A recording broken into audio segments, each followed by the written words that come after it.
Hello everyone, this is Candy. You all know her very well. So today I'm about to share something. It happened last week. I started a new, coat syrup for them, and soon after I started it, Candy started showing signs of, like the syrup was not really मतलब उसको suit नहीं कर रहा था. And then she started vomiting. It was like red and I was literally very concerned, like why is this happening. But there was my fault.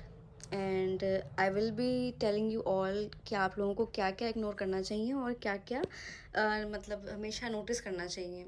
अभी मौसम बदलने वाला है तो एक व्यूसिड सिरप आता है, वो इनको डिटॉक्स करता है, तो वो इनको देना चाहिए इस सीज़न में. लाइक मैं नॉर्थ इंडिया में हूँ तो अभी यहाँ स्प्रिंग आने वाला है. उसके बाद जो है मतलब स्प्रिंग सीज़न में इनके शेडिंग ज़्यादा होती है.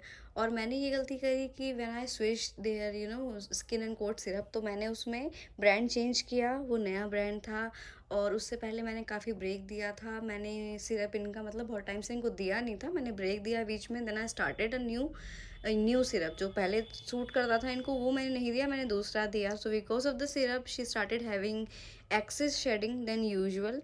एंड उसके जो है स्टमक में हेयर बॉल स्टक हो गया था for few days. Like for I think 2 to 3 days I ignored it. ये रही चेरी. चेरी बेटू. Okay, now she is ignoring me. तो मैंने वो चीज़ इग्नोर करी और मैंने सोचा कि शायद हो सकता है किसी भी रीज़न से थोड़ी बहुत उसको वॉमिट हो रही हो. It could be anything. I didn't paid much attention to it. But उसके बाद मुझे टेंशन भी हो रही थी कि ऐसा कैसे हो सकता है. Like she is vomiting and everything is not really very normal with her. और शी वॉज एक्टिंग क्रेजी. मतलब नॉट क्रेजी, नॉर्मल थी. She was actually playing very much. उसको भूख भी ज़्यादा लग रही थी, वो खेल भी रही थी. Like it was normal. But somewhere I felt like this is not good. और मैंने डॉक्टर की एडवाइस से उसको वॉमिट का सिरप दिया, दवाइयाँ दी. बट स्टिल जब उसके बाद भी जब ठीक नहीं हुआ, मैं इसको वेट के पास लेके गई. इसको वॉमिट के इंजेक्शन लगे और इसे वॉमिट का था और शायद गैस का था. इसे 2 इंजेक्शन लगे थे. तो कैंडी मेरी बहुत ज़्यादा गट सेंसिटिव है. मतलब she is overall very sensitive. It's not only related to gut, वो वैसे भी बहुत सेंसिटिव है. और मैं इनके खाने में प्रोबायोटिक प्रीबायोटिक्स मिलाती थी रोज़, और पम्पकिन मिलाती थी, कैरेट्स मिलाती थी, जस्ट सो कि लोगों को कभी भी डाइजेशन इश्यूज़ ना हो, कभी भी हेयर बॉल इश्यूज़ ना हो. बट स्टिल इन्हें वो इश्यूज़ हुए जो कि होने नहीं चाहिए थे.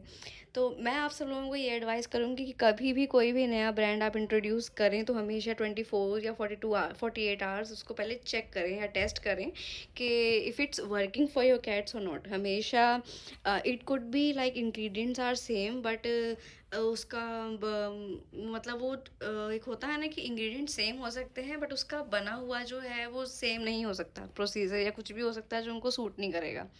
कुछ चीज़ें हार्ड इंग्रेडिएंट से बनती हैं, कुछ चीज़ें सॉफ्ट बनती हैं कि आपके पेट्स को सूट कर सके. तो जो मैंने इनको दिया था, मतलब मैं आप लोगों को सबको बता देती हूँ. I am not defaming any brand hair.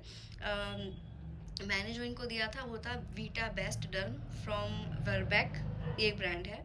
इससे पहले मैं इनको देती थी कैट स्टार, और मैंने इनको दिया है शाइनी कोट प्लस. ऐसे कुछ करके 2 मैंने इनको दिए हैं जो इनको अच्छे सूट करे. इनका फर भी बहुत अच्छा था. I have seen a lot of difference. But जब मैंने वीटा बेस्ट इनको दिया, वीटा बेस्ट टर्म, तो इसको बहुत जल्दी साइन दिखने लग गए थे कि इसको सूट नहीं कर रहा है. इसको शेडिंग हुई and I literally went on panic mode. Like she is very very very fine now. I am very happy about it. But हाँ, आप लोगों को ये चीज़ थोड़ा ध्यान रखनी चाहिए. मतलब मैं पहली बार एक कैट पेरेंट बनी हूँ, तो मेरे लिए इन लोगों का ध्यान रखना बहुत ज़्यादा ज़रूरी है. और ये पहली बार हुआ है ऐसा because it's their second winters. इससे पहले लास्ट ईयर ये लोग बच्चे थे दोनों, और मुझे ऐसा कोई खास इशू मुझे लगा नहीं कि ऐसा होगा. और खाने में भी मैं इनको कभी भी मिल्क कभी भी नहीं देना चाहिए इनको, because they are lactose intolerant. जो किटन्स हैं उनके लिए मिल्क ज़रूरी है, तो उन लोगों के लिए के एम आर आता है. You should feed them K M Rs only. But मुझे डॉक्टर ने पूछा कि आप इसको दूध देते हो, I was like no, never, मैं कभी भी इनको मैंने दूध नहीं दिया, ये ह्यूमन वाली चीज़ें नहीं देती मैंने फ्रेश फूड देती हूँ, प्लस कैन फूड देती हूँ, वो भी बेस्ट क्वालिटी का। तो मुझे ये था कि ऐसा कैसे हो सकता है मेरी कैट के साथ, मतलब वो चीज़ मैं डाइजेस्ट ही नहीं कर पा रही थी कि how could my cat just get hair balls और एनी इश्यूज़। तो जिस दिन मैंने इसकी वैक्सीनेशन करवाया, इसका वॉमिट और गैस वाला, the next day she was fine till the next day. पर नेक्स्ट डे दोपहर में उसने फिर से एक बार वॉमिट करी, it was yellow, first it was like reddish, but उसके बाद जो उसने वॉमिट करी वो येलोइश थी। उसके बाद एक बार उसने दोबारा इंस्टेंटली उसके बाद ही इसने गैग करा और उसमें काफ़ी बड़ा हेयर बॉल निकला था। I was literally very shocked कि मेरी कैट को ऐसा कैसे हो सकता है। तो उसके बाद फिर मैंने ये चीज़ फ़ील करी, मैंने इसके बारे में रिसर्च करी कि अगर आप अपनी कैट्स को नेचुरल, मतलब ये चीज़ें ऐड करते हो, पम्पकिन और कैरेट्स करना चाहिए, अच्छी बात है, बट डेली नहीं ऐड करना चाहिए, क्योंकि इससे इनका स्टूल बल्की हो जाता है और वो इनको थोड़ा दिक्कत होने लगती है। तो हफ्ते में आप एक बार या दो बार इनको प्रीबायोटिक प्रोबायोटिक्स इनके खाने में ऐड करो, पम्पकिन कैरेट्स ऐड करो, just don't let them get used to it, क्योंकि इनका गट फिर इतना सेंसिटिव हो जाएगा कि ये लोग उसी पे डिपेंडेंट हो जाएंगे, और अगर वो चीज़ नहीं होगी तो इन लोगों को इश्यू शुरू हो जाएंगे। तो मैंने वो चीज़ विड्रॉ कर ली है फॉर द टाइम बिंग, कि अब मैं इनको हफ्ते में एक या दो बार ही दिया करूँगी। आई डोंट थिंक इट्स कि बहुत ज़्यादा ज़रूरी है रोज़ इनको देना। एंड अनदर थिंग इज़, इनके साथ प्ले टाइम बहुत ज़रूरी है। आप इनके साथ जितना खेलोगे, इनका बाउल मूवमेंट्स उतने अच्छे रहेंगे, इनको इश्यूज़ नहीं आएंगे।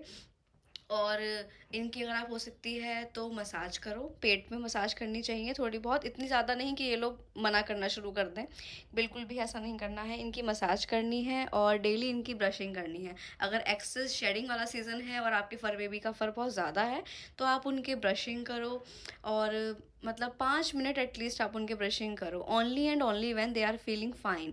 जब वो सोने के मूड में हैं या फिर जब वो काम आपके पास बैठे हुए हैं, तब आप धीरे धीरे उसको इंट्रोड्यूस कराओ, एकदम से इनकी ब्रशिंग नहीं करनी चाहिए, क्योंकि कैट्स को लगता है कि ब्रशिंग से इनकी मूवमेंट्स रिस्ट्रिक्ट हो जाती हैं, इनकी बहुत सारी चीज़ों में रिस्ट्रिक्शंस आ जाते हैं, इनको पसंद नहीं आता, वो चीज़ नहीं करनी चाहिए। And always give them treats. जब भी आप इनके ब्रशिंग कर रहे हो और इनके आप नेल क्लिप्स कर रहे हो, if you are about to give them a bath, if you are about to trim their nails, if you're about to clean their ears or anything, just give them treats, because they will now get to know कि हाँ ये अच्छी चीज़ हो रही है, we are getting treated for it, we are getting you know good things। तो उनको लगता है कि हाँ ये चीज़, फिर वो अच्छी चीज़ों से अटैच कर लेते हैं। अदरवाइज अगर आप इन पर चिल्लाओगे, गुस्सा करोगे, and they will be like no, we are not going to do that, because आपकी एनर्जी से वो एनर्जी कंज्यूम करते हैं, वो चीज़ फील करते हैं। So if you start to panic, they will start to panic as well. So if you will be calm, they will be calm too. Always try to give them treats when they are doing something good, when they are being calm while you are cutting their nails, when they are being calm while you are brushing them, always give them treats. Thank you so much, you all. Thank you very much.